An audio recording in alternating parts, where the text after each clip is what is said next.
ರಾಜ್ಯದಲ್ಲಿರ್ತಕ್ಕಂಥ ಕಾಂಗ್ರೆಸ್ ಸರ್ಕಾರ ಒಳ ಮೀಸಲಾತಿ ವಿಚಾರದಲ್ಲಿ ಒಂದು ತೀರ್ಮಾನಕ್ಕೆ ಬಂದಿದೆ ಅಂತಕ್ಕಂಥದ್ದನ್ನ ಮಾಧ್ಯಮಗಳ ಮೂಲಕ ನಾವು ತಿಳ್ಕೊಂಡಿದ್ದೇವೆ. ಆದರೆ ಈ ತೀರ್ಮಾನ ಸಾಮಾಜಿಕ ನ್ಯಾಯದ ಪರಿಧಿಯಲ್ಲಿ ಇಲ್ಲ ಅಂತಕ್ಕಂಥದ್ದು ಹಲವರ ಅಂಬೋಣ. ಯಾವುದು ಸುಪ್ರೀಂ ಕೋರ್ಟಿನ ಆದೇಶದ ಪರವಾಗೂ ಇಲ್ಲ, ಸದಾಶಿವ ಆಯೋಗದ ಪರವಾಗೂ ಇಲ್ಲ, ನಾಗಮೋಹನ್ ದಾಸ್ ಆಯೋಗದ ವಿಚಾರಗಳು ಇದರಲ್ಲಿಲ್ಲ. ಅಂದಮೇಲೆ ಇದು ಕೇವಲ ಒಂದು ರಾಜಕೀಯ ತೀರ್ಮಾನ ಆಗಿದೆ ಅಂತಕ್ಕಂಥದ್ದು ವ್ಯಕ್ತವಾಗುತ್ತೆ. ಇಂತಹ ಒಂದು ರಾಜಕೀಯ ತೀರ್ಮಾನವನ್ನ ಕೈಗೊಳ್ಳಬೇಕಾಗಿದ್ರೆ 1 ವರ್ಷಗಳ ಅವಧಿ ಕಾಯಬೇಕಾಗಿಲ್ಲ, ಹಲವರನ್ನ ಬೀದಿಗಿಳಿಸಬೇಕಾಗಿರಲಿಲ್ಲ. ಈ ಏನು ಎಂಪ್ಲಾಯ್ಮೆಂಟ್ ವಿಚಾರದಲ್ಲಿ ರಾಜ್ಯದ ಜನತೆಗೆ ಒಳ ಮೀಸಲಾತಿ ಆಗುವವರೆಗೆ ಇದನ್ನ ತಡೆ ಹಿಡಿಯಲಾಗಿದೆ ಅಂತಕ್ಕಂಥ ಸೊಬೂಬನ್ನೂ ಹೇಳಬೇಕಾಗಿರಲಿಲ್ಲ. ಇಂಥ ತೀರ್ಮಾನವನ್ನ ಯಾವತ್ತೂ ಕೊಡಬಹುದಾಗಿತ್ತು. ಆದರೆ ಇಂಥ ಪರಿಸ್ಥಿತಿಯಲ್ಲಿ ನೀವು ಸಾಮಾಜಿಕ ನ್ಯಾಯದ ಪರವಾಗಿ ಇದ್ದೀರಾ ಅಂತಕ್ಕಂಥದ್ದು ಈಗ ರಾಜ್ಯದ ಜನರಿಗೆ ಒಂದು ಪ್ರಶ್ನಾರ್ಥಕ ಚಿಹ್ನೆ ಆಗಿದೆ.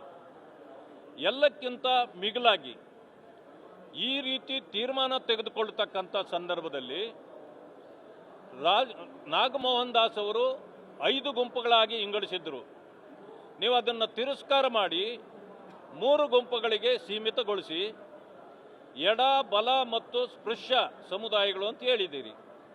ಹಾಗೇನಾದರೂ ಅದು ಸತ್ಯ ಆದರೆ ಅಲೆಮಾರಿ ಸಮುದಾಯಗಳು ಅಥವಾ ಮೂಲ ಜಾತಿಗಳೇ ಇಲ್ಲದ ಜಾತಿಗಳಿಗೆ ಯಾವ ನ್ಯಾಯವನ್ನ ನೀವು ಕೊಡ್ತೀರಿ? ಇದನ್ನು ಯಾರ ಜೊತೆಯಲ್ಲಿ ಸೇರಿಸ್ತೀರಿ? ಇದು ಕೂಡ ಪ್ರಶ್ನೆ ಇದೆ. ಅಂದಮೇಲೆ ನೀವು ಇದಕ್ಕೆ ಇತಿಶ್ರೀ ಆಡ್ತಕ್ಕಂಥ ಕೆಲಸವನ್ನ ಮಾಡಲೇ ಇಲ್ಲ, ಮತ್ತೆ ಗೊಂದಲವನ್ನ ಸೃಷ್ಟಿ ಮಾಡಿದ್ದೀರಿ ಅಂತಕ್ಕಂಥದ್ದು ಅನೇಕರ ಅಭಿಪ್ರಾಯ ಆಗಿದೆ. ಎಲ್ಲಕ್ಕಿಂತ ಮಿಗಿಲಾಗಿ ನಮ್ಮ ಸರ್ಕಾರ 4 ಗುಂಪುಗಳಾಗಿ ವಿಂಗಡಿಸಿ ನಾವು ಕೊಟ್ಟ ಮೀಸಲಾತಿಯನ್ನ ನೀವು ಲೇವಡಿ ಮಾಡಿದ್ರಿ, ಜೊತೆಗೆ ಗೊಂದಲವನ್ನ ಸೃಷ್ಟಿ ಮಾಡಿದ್ರಿ.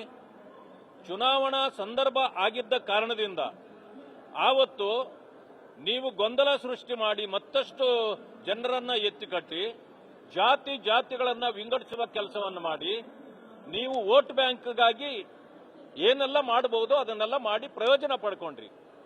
ಅದು ಜೊತೆಯಲ್ಲಿ 17% ಮೀಸಲಾತಿ, 15 ಇದ್ದದ್ದ ಮೀಸಲಾತಿಯನ್ನ ಬೊಮ್ಮಾಯಿಯವರ ಸರ್ಕಾರ 17ಕ್ಕೆ ಏರಿಸಿ ಮೀಸಲಾತಿಯನ್ನ ಹಂಚಿಕೆ ಮಾಡಿದ ಸಂದರ್ಭದಲ್ಲಿ ಇದು ಊರ್ಜಿತವಾಗತಕ್ಕಂಥದ್ದಲ್ಲ, ಇದು ಶೆಡ್ಯೂಲ್ 9ಗೆ ಸೇರಿಲ್ಲ ಅಂತೇಳಿ ಗೊಂದಲವನ್ನ ಸೃಷ್ಟಿ ಮಾಡಿದ್ರಿ. ಈಗ ನೀವು ಮಾಡಿರ್ತಕ್ಕಂಥದ್ದೇನು? ಅದೇ 17% ಆಧಾರದ ಮೇಲೆಯೇ ತೀರ್ಮಾನವನ್ನು ಕೊಟ್ಟಿದ್ದೀರಿ ಅಂತಂದ್ರೆ ನಿಮ್ಮ ಇಬ್ಬಗೆಯ ನೀತಿಯನ್ನ ನಾವು ಯಾರೇ ಆದರೂ ಪ್ರಶ್ನೆ ಮಾಡಬೇಕಾಗ್ತದೆ. ಜೊತೆಗೆ 17% ಮೇಲೇನೆ ನೀವು ತೀರ್ಮಾನ ತಗೊಂಡಿದ್ರಿಂದ ನೀವು ಒಂದು ಸಾಂವಿಧಾನಿಕ ಹುದ್ದೆಯಲ್ಲಿದ್ದ ಮಾನ್ಯ ಈಗಿನ ಮುಖ್ಯಮಂತ್ರಿಗಳು, ಆಗಿನ ವಿರೋಧ ಪಕ್ಷದ ನಾಯಕರು ನಿಮ್ಮ ಇಬ್ಬಗೆಯ ನೀತಿ ಮತ್ತು ಸಾಂವಿಧಾನಿಕ ಹುದ್ದೆಯಲ್ಲಿದ್ದು ಸುಳ್ಳು ಹೇಳಿದ್ದೀರಿ, ಜನರಿಗೆ ಮೋಸ ಮಾಡಿದ್ದೀರಿ, ವಂಚನೆ ಮಾಡಿದ್ದೀರಿ, ಅಪವಾದವನ್ನ ಭಾರತೀಯ ಜನತಾ ಪಕ್ಷದ ಮೇಲೆ ಹೊರಿಸಿದ್ದೀರಿ. ಈಗ ಅದಕ್ಕೆ ರಾಜ್ಯದ ಜನರ ಕ್ಷಮೆಯನ್ನ ಕೇಳಿ ನೀವು ಮುಂದಡಿ ಇಡಬೇಕಾಗತ್ತೆ ಅಂತಕ್ಕಂಥ ಮಾತನ್ನ ನಾನು ಹೇಳಲಿಕ್ಕೆ ಬಯಸ್ತೇನೆ. ಈ ಕಡೆ ವರದಿ ನಿನ್ನೆ ಮಂಡನೆ ಆಗಿದೆ ವಿಧಾನಸಭೆಯಲ್ಲಿ. ಮುಖ್ಯಮಂತ್ರಿಗಳು ವರದಿ ಮಂಡನೆ ಮಾಡಿದ್ದಾರೆ. ಗ್ಯಾರಂಟಿ 5 ಗ್ಯಾರಂಟಿ ಯೋಜನೆಗೆ 63,000 ಕೋಟಿ ಸಾಲದ ಮೊರೆಯನ್ನ ಸರ್ಕಾರ ಮೊರೆ ಹೋಗಿದೆ ಅನ್ನೋದನ್ನ ಸಿಎಜಿ ವರದಿಯಲ್ಲಿ ಹೇಳಿದ್ದಾರೆ. ಸಿಎಜಿ ವರದಿ ನಾನು ಮಾಧ್ಯಮದಲ್ಲಿ ನೋಡಿದ್ದೇನೆ. ಅವರು ಅಕೌಂಟಬಿಲಿಟಿ ಬಗ್ಗೆ ಮಾತಾಡಿದ್ದಾರೆ. ಸರಿಯಾಗಿದೆ ಅವ್ರು ಪ್ರಶ್ನೆ ಮಾಡಿರೋದು.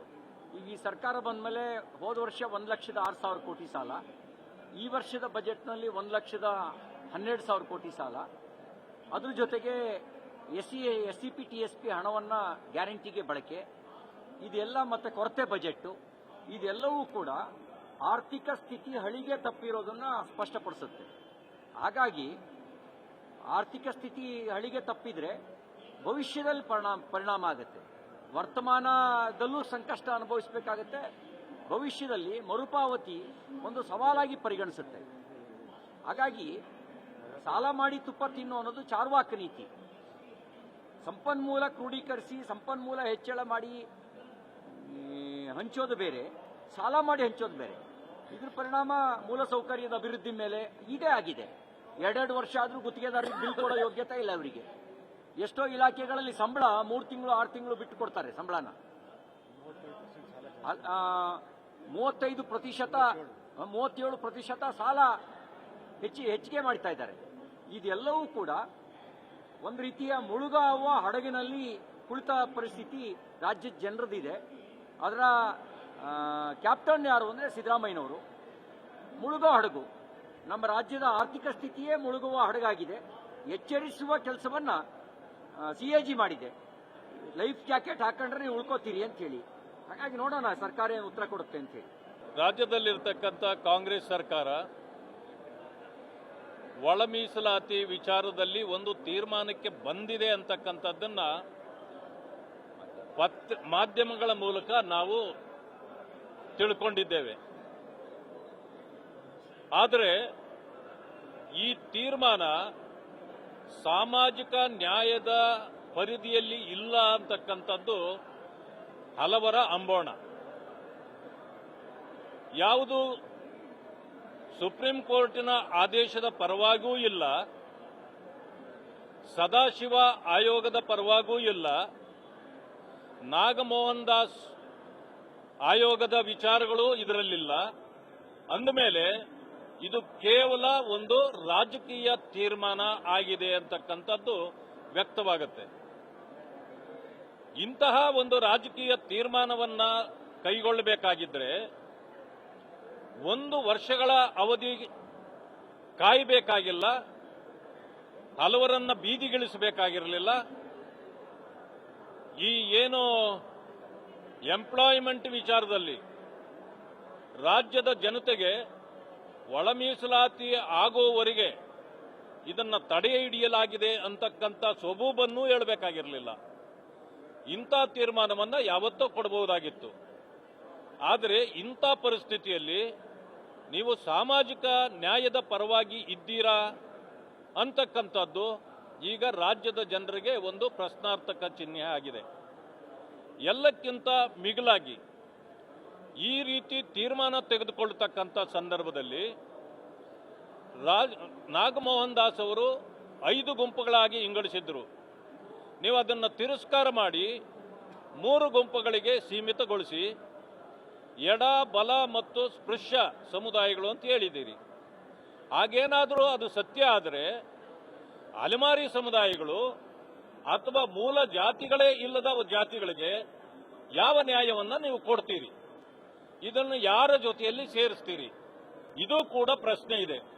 ಅಂದಮೇಲೆ ನೀವು ಇದಕ್ಕೆ ಇತಿಶ್ರೀ ಆಡ್ತಕ್ಕಂಥ ಕೆಲಸವನ್ನ ಮಾಡಲೇ ಇಲ್ಲ, ಮತ್ತೆ ಗೊಂದಲವನ್ನ ಸೃಷ್ಟಿ ಮಾಡಿದ್ದೀರಿ ಅಂತಕ್ಕಂಥದ್ದು ಅನೇಕರ ಅಭಿಪ್ರಾಯ ಆಗಿದೆ. ಎಲ್ಲಕ್ಕಿಂತ ಮಿಗಿಲಾಗಿ ನಮ್ಮ ಸರ್ಕಾರ 4 ಗುಂಪುಗಳಾಗಿ ವಿಂಗಡಿಸಿ ನಾವು ಕೊಟ್ಟ ಮೀಸಲಾತಿಯನ್ನ ನೀವು ಲೇವಡಿ ಮಾಡಿದ್ರಿ, ಜೊತೆಗೆ ಗೊಂದಲವನ್ನ ಸೃಷ್ಟಿ ಮಾಡಿದ್ರಿ. ಚುನಾವಣಾ ಸಂದರ್ಭ ಆಗಿದ್ದ ಕಾರಣದಿಂದ ಆವತ್ತು ನೀವು ಗೊಂದಲ ಸೃಷ್ಟಿ ಮಾಡಿ ಮತ್ತಷ್ಟು ಜನರನ್ನ ಎತ್ತಿಕಟ್ಟಿ ಜಾತಿಗಳನ್ನ ವಿಂಗಡಿಸುವ ಕೆಲಸವನ್ನು ಮಾಡಿ ನೀವು ವೋಟ್ ಬ್ಯಾಂಕ್ಗಾಗಿ ಏನೆಲ್ಲ ಮಾಡಬಹುದು ಅದನ್ನೆಲ್ಲ ಮಾಡಿ ಪ್ರಯೋಜನ ಪಡ್ಕೊಂಡ್ರಿ. ಅದು ಜೊತೆಯಲ್ಲಿ 17% ಮೀಸಲಾತಿ, 15 ಇದ್ದದ್ದ ಮೀಸಲಾತಿಯನ್ನ ಬೊಮ್ಮಾಯಿಯವರ ಸರ್ಕಾರ 17ಕ್ಕೆ ಏರಿಸಿ ಮೀಸಲಾತಿಯನ್ನ ಹಂಚಿಕೆ ಮಾಡಿದ ಸಂದರ್ಭದಲ್ಲಿ ಇದು ಊರ್ಜಿತವಾಗತಕ್ಕಂಥದ್ದಲ್ಲ, ಇದು ಶೆಡ್ಯೂಲ್ 9ಗೆ ಸೇರಿಲ್ಲ ಅಂತೇಳಿ ಗೊಂದಲವನ್ನ ಸೃಷ್ಟಿ ಮಾಡಿದ್ರಿ. ಈಗ ನೀವು ಮಾಡಿರ್ತಕ್ಕಂಥದ್ದೇನು?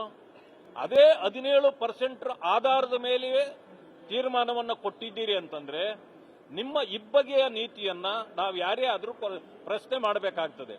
ಜೊತೆಗೆ 17% ಮೇಲೇನೆ ನೀವು ತೀರ್ಮಾನ ತಗೊಂಡಿದ್ರಿಂದ ನೀವು ಒಂದು ಸಾಂವಿಧಾನಿಕ ಹುದ್ದೆಯಲ್ಲಿದ್ದ ಮಾನ್ಯ ಈಗಿನ ಮುಖ್ಯಮಂತ್ರಿಗಳು ಆಗಿನ ವಿರೋಧ ಪಕ್ಷದ ನಾಯಕರು ನಿಮ್ಮ ಇಬ್ಬಗೆಯ ನೀತಿ ಮತ್ತು ಸಾಂವಿಧಾನಿಕ ಹುದ್ದೆಯಲ್ಲಿದ್ದು ಸುಳ್ಳು ಹೇಳಿದ್ದೀರಿ, ಜನರಿಗೆ ಮೋಸ ಮಾಡಿದ್ದೀರಿ, ವಂಚನೆ ಮಾಡಿದ್ದೀರಿ, ಅಪವಾದವನ್ನ ಭಾರತೀಯ ಜನತಾ ಪಕ್ಷದ ಮೇಲೆ ಹೊರಿಸಿದ್ದೀರಿ.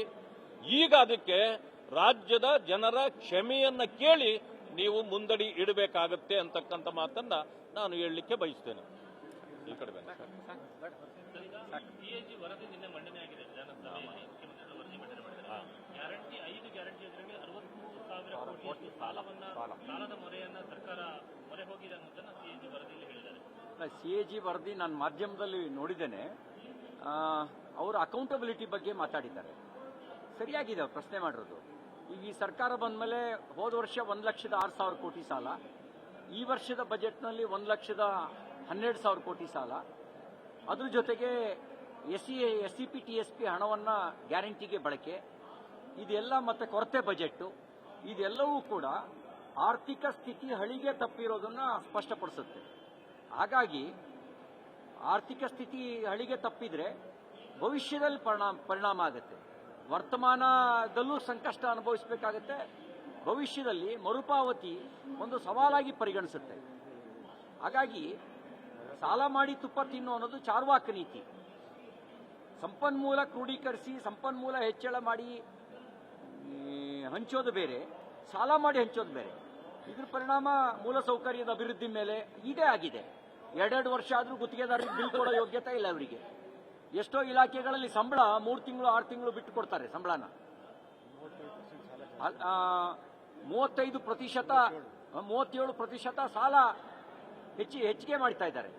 ಇದೆಲ್ಲವೂ ಕೂಡ ಒಂದು ರೀತಿಯ ಮುಳುಗುವ ಹಡಗಿನಲ್ಲಿ ಕುಳಿತ ಪರಿಸ್ಥಿತಿ ರಾಜ್ಯದ ಜನರದಿದೆ. ಅದರ ಕ್ಯಾಪ್ಟನ್ ಯಾರು ಅಂದರೆ ಸಿದ್ದರಾಮಯ್ಯನವರು. ಮುಳುಗುವ ಹಡಗು, ನಮ್ಮ ರಾಜ್ಯದ ಆರ್ಥಿಕ ಸ್ಥಿತಿಯೇ ಮುಳುಗುವ ಹಡಗಾಗಿದೆ.